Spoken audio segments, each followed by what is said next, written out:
قانون کی حکمرانی قائم کرو، عمران خان کو رہا کرو۔ دوسری ڈیمانڈ، قانون کی حکمرانی قائم کرو، عمران خان کو رہا کرو۔ اور تیسری بات کیا ہے؟ کیونکہ راستہ کہاں سے ملے گا؟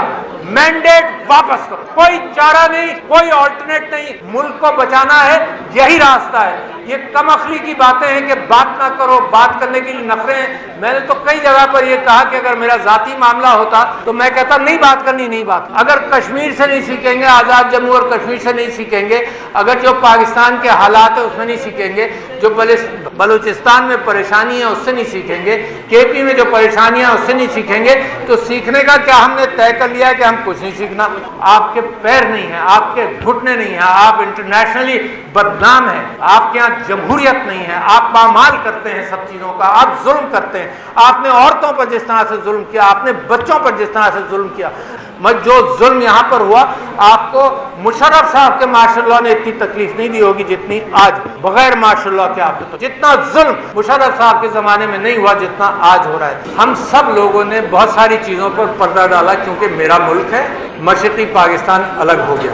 میں حسینہ واجد صاحبہ کو ملا باکو میں بھی، میں نے ان سے بھی کہا کہ حالات بہتر ہو سکتے ہیں۔ خیر جو ان سے بات ہوئی وہ میں یہاں کہہ نہیں پاؤں گا، مگر میں آپ سے یہ کہتا ہوں کہ سویلین حکومت نے، میں خراج تحسین پیش کرتا ہوں ایک معاملے پر بھٹو صاحب کو، کہ بھٹو صاحب نے حمود الرحمان کمیشن کی رپورٹ پبلش نہیں کی۔ انہوں نے پردہ ڈالا کہ ہماری فوج سے جو غلطیاں ہوئی ہوں گی ان کو ہم پبلش نہیں کرتے، انہوں نے پردہ ڈالا، مگر آپ نے ان کے ساتھ کیا کیا؟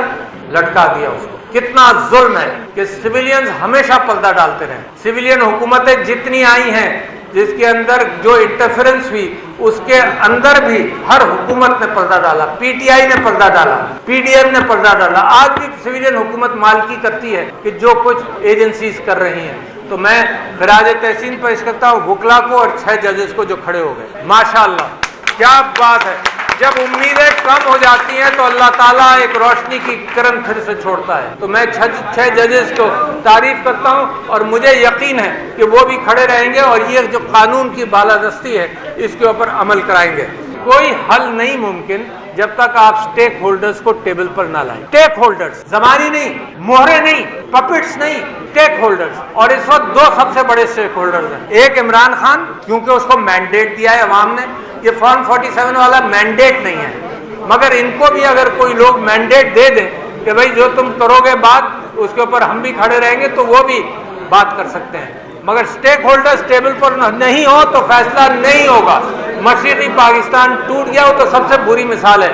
یہ پاکستان خدا نہ خواستہ، میں کلیم کرنا چاہتا ہوں، یہ پاکستان ٹوٹ نہیں سکتا، توڑنے نہیں دیں گے، جو توڑنے آئے گا اس کے ہاتھ توڑیں گے، ہم توڑیں گے۔ یہ کیا بات ہوئی کہ آپ مڑ کر یہ کہتے ہیں جی پاکستان توڑنا۔ یہ ولی خان بیچارے یہاں حیدرآباد جیل میں تھے، حیدرآباد جیل میں ان کے اوپر غداری کا مقدمہ چل رہا تھا، اور اس غداری کے جیل کے مقدمے میں انہوں نے 40 پیج کی ایک رپورٹ لکھی، اپنی گواہی دی، اور اس کے اندر کہا کہ جی ہم پاکستان کے غدار نہیں ہیں، ہم پاکستان کے بچانے والوں میں سے۔ فیض احمد فیض حیدرآباد جیل میں گرفتار تھے، ان کے اوپر غداری کا مقدمہ چل رہا تھا۔ یہ تو بڑا خوش ہے، مولانا مودودی کے اوپر غداری کا مقدمہ چلا، پتہ نہیں کس کے اوپر، یہ عمران خان کے اوپر غداری کا مقابلہ۔ ایک ہی منطق رہ جاتی ہے کہ تم ملک اور قوم کے غدار ہو، اور کون سی آئیڈیالوجی جو آپ نے اپنے ذہن میں بنا لی ہے اس آئیڈیالوجی کے غدار ہو۔ کبھی آپ کو 9 مئی مل جاتا ہے کھیلنے کے لیے، اب آپ کو حمود الرحمان کمیشن کی رپورٹ مل گئی ہے کھیلنے کے لیے، کوئی حد ہے یار۔ کیا عمران خان نے کہا ہے؟ عمران خان نے تو یہ کہا ہے کہ حمود الرحمان کمیشن رپورٹ پڑھ لو، آپ کی حکومت کی رپورٹ ہے، وہ عمران خان نے کہا ہے پڑھ لو۔ کیا اس نے غداری کی؟ اس کے اوپر غداری کا سائفر میں اس کے اوپر غداری کا مقدمہ چلا۔ کوئی ڈائیلاگ، ملک کے اندر بہتری نہیں آئے گی جب تک بات نہیں کرو گے۔ یہ کیا ضد ہے کہ نہ درگزر کر پاتے ہو اور کہتے ہو کہ معافی مانگ لو۔ اچھا اتنا ہی بڑا معاملہ ہے تو ملک کو تو تباہ مت کرو۔ اگر معاملہ صرف معافی کا ہی ہے، میرا منطق ہے، معاملہ اگر صرف معافی کا ہے تو معیشت تباہ کر دو گے تم معافی کے چکر میں، تم ملک کو تباہ کر دو گے، غریب تر ہوتا جا رہا ہے اس کو تباہ کر دو گے کیونکہ معافی نہیں مانگی۔ یہ اپنی انا کہاں پہنچ گئی ہے کہ صرف معافی۔ اتنی جسارت تو کرو، اتنی عقل کا استعمال تو کرو کہ اوپر سے دیکھو تو صحیح کہ حالات کیا ہیں، پڑوسی کیا کہہ رہے ہیں، دنیا کیا کہہ رہی ہے، کتنی آپ کی بدنامی ہے۔ ماضی سے سیکھیں، اپنے کسی کو تو کہیں کہ ماضی پڑھ لے، اگر آپ نہیں پڑھ پاتے تو کسی کو کہہ دو بھائی کتاب پڑھ کے خلاصہ بتا دو مجھ کو، یہ تو ہو سکتا ہے نا، کتاب پڑھ کر خلاصہ بتا دو، میرے پاس وقت نہیں ہے، میں ملک کے دفاع کے اندر مصروف ہوں، کتاب پڑھ کے خلاصہ بتا دو، وہ بھی تیار نہیں آپ۔ عمران خان نے پولرائز نہیں کیا ہے، یہ چور ایک طرف، یہ بدماش ایک طرف، یہ غاصب ایک طرف، یہ ظلم کرنے والے ایک طرف، یہ ظالم ایک طرف، اور ایک طرف قوم ہے۔ پولرائزیشن اس ایلیٹ کیپچر کی وجہ سے ہوا ہے جو کریم کھاتی رہی ہے اور غریب کو کچھ نہیں ملا، اور آئی ایم ایف کے ہتھ کنڈوں میں پھر اب پھنسیں گے ہم۔ عارف علوی عمران خان کا سپاہی جب پریسیڈنسی میں تھا تو میں آپ سے قسم کھا کے کہتا ہوں کہ ہر شہید کے گھر پر میں تو گیا یا فون کیا، ہر شہید کے، لوگ جانتے ہیں، سینکڑوں کو میں نے فون کیا، ان کی بیویوں کے ساتھ، شہدا کی بیوی اگر فون پر بات کرتی تھی تو وہ روتی تھی اور میں روتا تھا، اگر ماں بات کرتی تھی، ماں روتی تھی تو میں روتا تھا۔ تو یہ ٹھیکیداری شہیدوں کی کیسے اچانک ایک ہاتھ میں چلی گئی؟ ہم ہیں جو شہیدوں کی قدر کرتے ہیں، سب کی ہم قدر کریں گے۔ مظلوموں کی آواز اور گونج بڑھتی چلی جا رہی ہے، تو کہاں سے راستہ پکڑوں گا میں، کہاں سے پکڑوں گا اور آپ کہاں سے پکڑیں؟ اس کے بعد میں لانا چاہتا ہوں بات کو محمد علی جناح کے اوپر۔ وکیل تھا، دیانتدار وکیل تھا، اس کی دیانت کے اعتبار سے کسی کو آج تک کبھی کوئی انگلی نہیں اٹھا سکا، مگر اس نے کیا کہا ذرا میں پڑھ کر سنانا چاہتا ہوں۔ حمود الرحمان کمیشن کی رپورٹ کے اندر تو اب یہ ہو گیا کہ اگر آپ اس کا ذکر کریں گے تو قانون آپ کے اوپر لگ جائے گا، تو میں امید کرتا ہوں کہ محمد علی جناح کے اقتباس کو اگر میں پڑھوں گا تو مجھے سزا نہیں ہوگی اور میرے اوپر ایف آئی آر نہیں کٹے گا، کیونکہ جس کو انہوں نے کہی ہے یہ بات انہی کو میں بھی سنانا چاہتا ہوں۔ اور یہ محمد علی جناح صاحب نے آرمی سٹاف کالج کوئٹہ میں 14 جون 1948 کو یہ بات کہی تھی، ذرا غور سے سنو، اور میں انگریزی میں پڑھوں گا۔ انہوں نے کہا، جناح صاحب نے کہا کہ I want you to remember that the executive authority flows from the head of the government of Pakistan. کیا کہا؟ The executive authority flows from the head of the government of Pakistan. And therefore, any command or order that may come to you cannot come without the sanction of the executive head. This is the legal position. Do not forget. سنیں غور سے، do not forget. اور اس میں برا مت مانے، ہر چیز کا آج کل برا مانا جاتا ہے۔ قائد اعظم نے کہا do not forget that the armed forces are the servants of the people.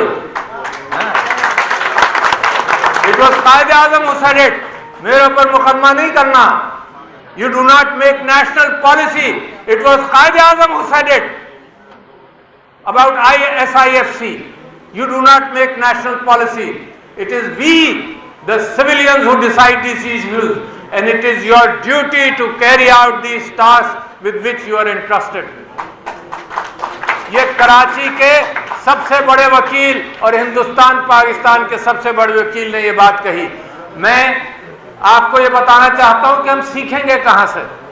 اگر عمران خان صاحب نے حمود الرحمان کمیشن کی رپورٹ کو کہا ہے کہ پڑھو، تو کیا غلط بات کی؟ کمیشن آپ کا بنایا ہوا، کمیشن گورنمنٹ کا بنایا ہوا، کمیشن بھٹو صاحب کا بنایا ہوا، اور ایک دیانتدار آدمی جسٹس حمود الرحمان نے اس کمیشن کی روداد سنی اور رپورٹ لکھی۔ اور ایسے لوگ 15-20 لوگوں سے تو میں آج بھی واقف ہوں جو زندہ ہیں، جو گواہی دیں گے کہ ہم نے کمیشن میں کیا کہا، آج بھی زندہ ہیں اور گواہی دیں گے۔ اس سے قبل کہ ساری چیزوں کو دفنا دیا جائے وہ بھی موجود ہیں جو گواہی دیں گے۔ اور یہ بھی آپ کو بتا دوں کہ ایک دیانتدار جج تھے اور ان کے بیٹے اس وقت فیڈرل شریعت کورٹ کے چیف جسٹس ہیں، جسٹس حمید الرحمان، ان کے بیٹے چیف جسٹس ہیں فیڈرل شریعت کورٹ کے آج۔ تو لہٰذا بڑی آتھینٹسٹی کے ساتھ میں بات کر رہا ہوں، اور اگر عمران خان نے یہ بات کی ہے کہ حمود الرحمان کمیشن کی رپورٹ کو دیکھو اور پڑھو، جب قوم اکٹھا ہو جائے جیسے مشرقی پاکستان کے اندر ہوئی تھی، ہمیں اس بات کی قدر کرنی چاہیے تھی، ان کے ساتھ بات کرنی چاہیے تھی۔ کبھی کوئی کانکریٹ بات کسی کے ساتھ نہیں ہوئی، اور میں گواہ ہوں اس بات کو۔